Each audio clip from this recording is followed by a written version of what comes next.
Inca করে যদি আমরা দুইজনা মিলে ফোন চালাই আর এত এমবি যদি তুলি তাহলে তো আমরা এমনিতেই ফকির হয়ে যাব।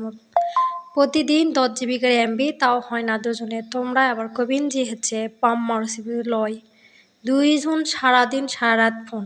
তো বাসা চেঞ্জ করেছি, করার পরে এই বাসা হচ্ছে ওয়াইফাই নাই।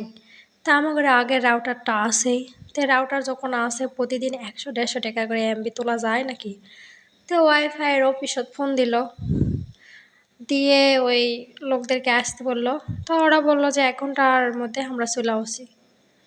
তো এরা কথা কই, এই শহরের মধ্যে ফোনের যদি এমবি না থাকে আর যদি ওয়াইফাই না থাকে তাহলে কিন্তু অবস্থা খুব খারাপ হয়।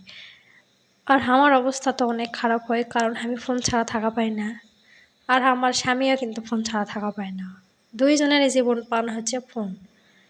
তে দুইটা ভাইয়া চলে এলো, চলে আসে এখন সুন্দর করে কানেকশান করে দিবে। দেওয়ার পরে এখন মনে করো আমার তো সেই ঈদের দিন, মনে করো যে এখন সারাদিন